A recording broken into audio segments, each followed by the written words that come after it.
I do remember this. Ah! Why are you doing this to me? Well, I just am looking at that girl and I want to give her a hug. Hi, I'm Megan Fox, and they are going to force me to watch all of my old movie clips and interviews. I just got sick to my stomach. Okay. I just got nervous. It's coming. Oh. Excuse me. Oh, were you in line? Brianna Wallace. Messages, please. I'm dying. Wallace, and how is your father today? In the casino. Wondering why this is taking so long? Oh, kill me. Just kill me. Why are you doing this to me? Just smother me or something. My assistant is a 25-year-old girl, and she sends me gifts of myself all the time, and one of them is Brianna Wallace, I think was my character's name, so I get that gift sent to me more often than I would like. I get what I want. And this winter break, I want Jordan. I don't need to ever see it again. But look at what they've gone on to do. I mean, that's amazing what they've done creating those fashion brands, icons. But no, I haven't talked to them since then, and that was, what was I, 14? So almost 20 years ago. Crazy.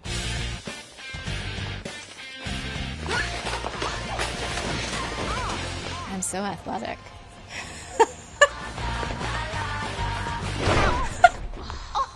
I'm glad you didn't make me watch the dialogue scenes. That was one of the first things I did.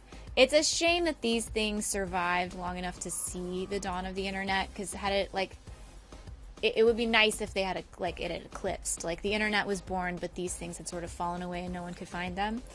But here we are. I did an interview. I don't remember. Hey, you're right here in the middle, please. Oh!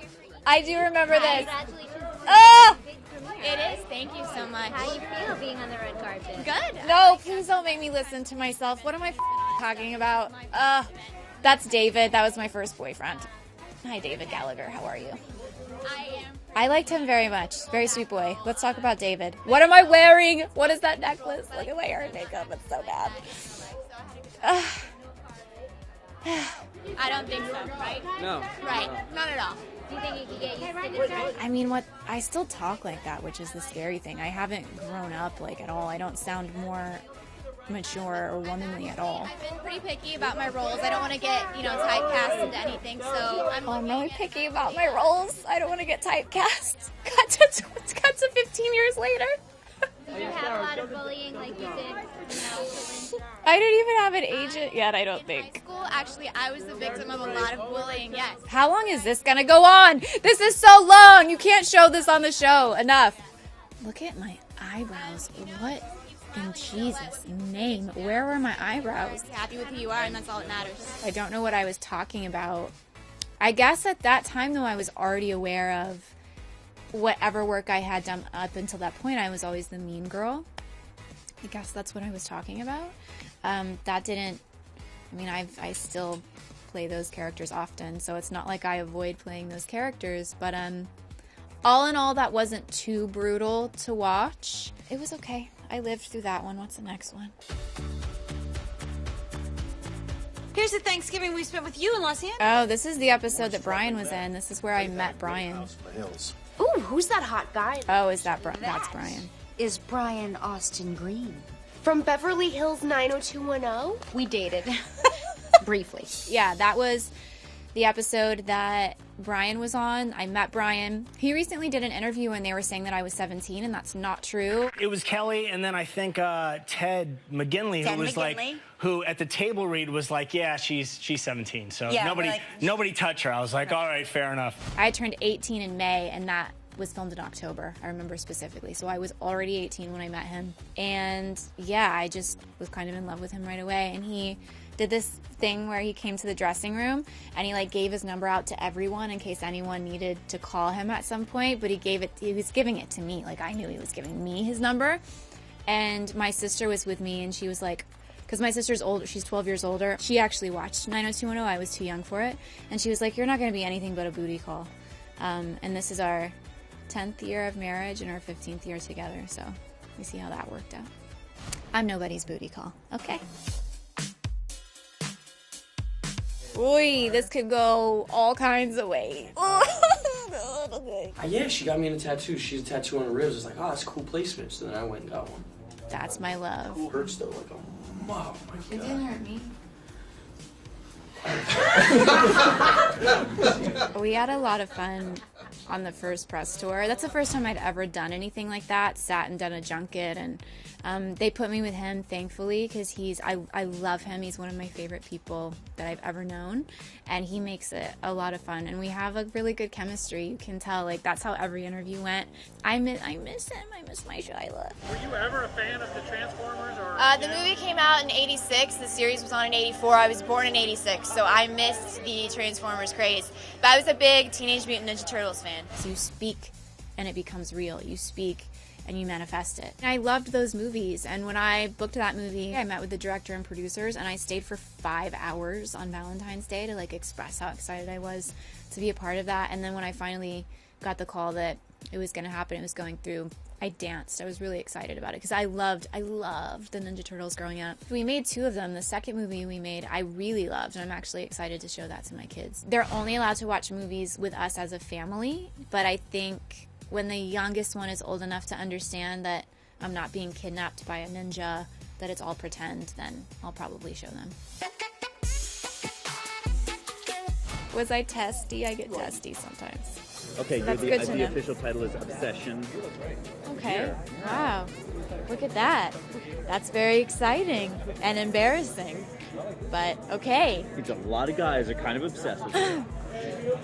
I don't know why. And those were always the questions. And I don't know, how are you supposed to answer a question like that, you know? There's no real eloquent, smart way to answer someone who keeps asking you, like, guys are obsessed with you.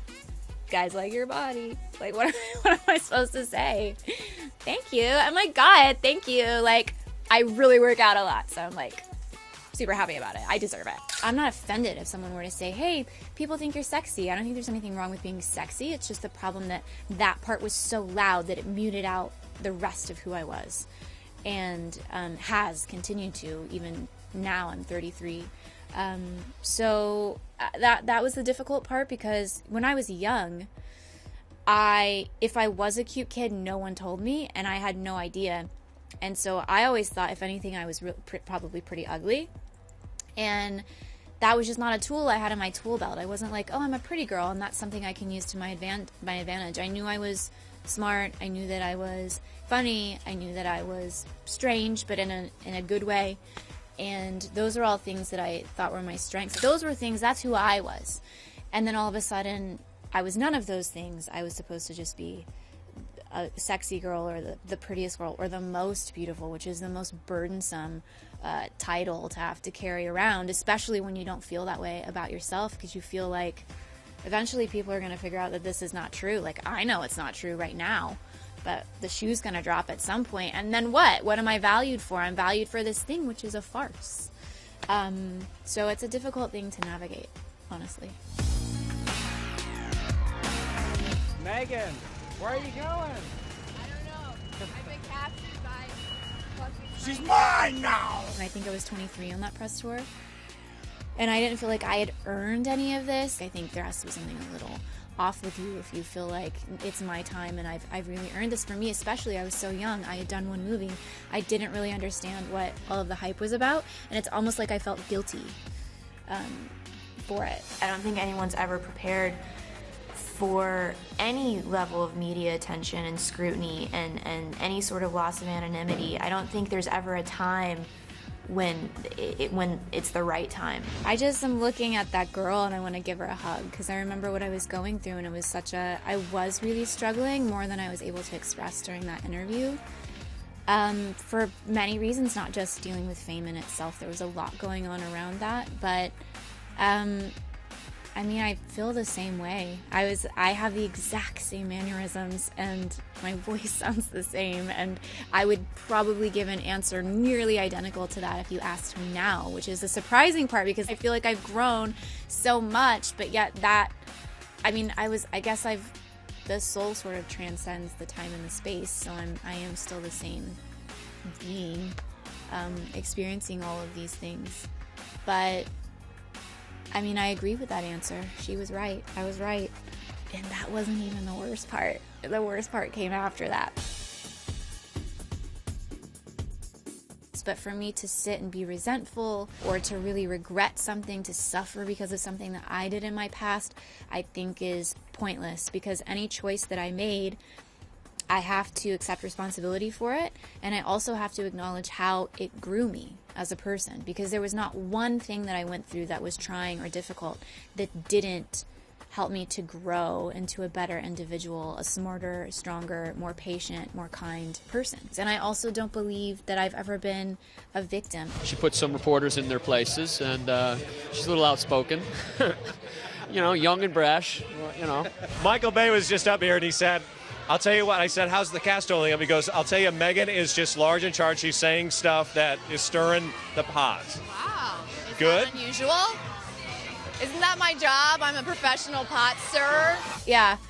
That sort of became the issue too, is I would make jokes and then they would be headlines as though I was like very serious, proclaiming something, and it would be scandalous. And it just kept, it was like a snowball effect. It was more and more and more. And I just hadn't learned yet because I was just trying to be.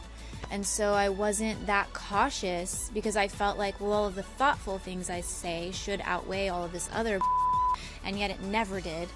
And that's something that I struggle with, because it takes me aback by how uninterested people are in the authenticity of an individual in the entertainment industry. But I haven't been doing a lot of press lately. The last press I can remember doing was when I was pregnant with my third son and I was turning 30. I'm 33 now, and I was on a little mini press tour for Ninja Turtles, and every male journalist that came in was like, well, what plans do you have for your future? Because you've always been the sexy girl, but now you're 30. And I remember by like the second day, I was like kind of yelling at people, and I was like, I don't even have wrinkles in my forehead yet, but I'm supposed to hang it up and not be an actor anymore because I'm 30?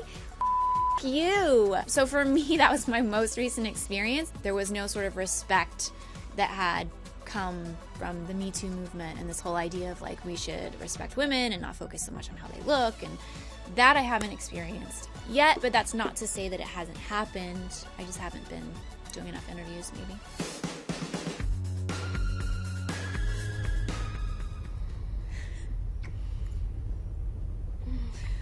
When we were shooting it, Amanda and I were making jokes that was going to be the entire trailer. It was just going to be 2 minutes of us making out. They were going to slow the film and just put it on loop. It was only half the trailer. Not the whole thing. Yeah, we both dreaded filming that because we knew that's what was going to happen.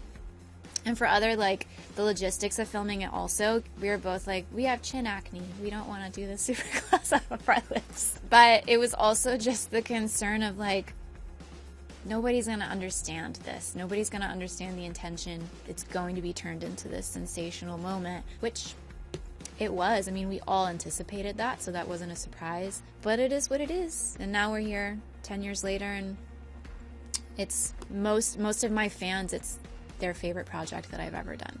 It's my favorite project that I've ever done. I mean, I have some other ones that I really liked. I loved working on Ninja Turtles. I loved working on New Girl, but this one was it was just magical at that moment in my life, and it was a perfect fit. So it's continued to be my favorite. I survived. Woo!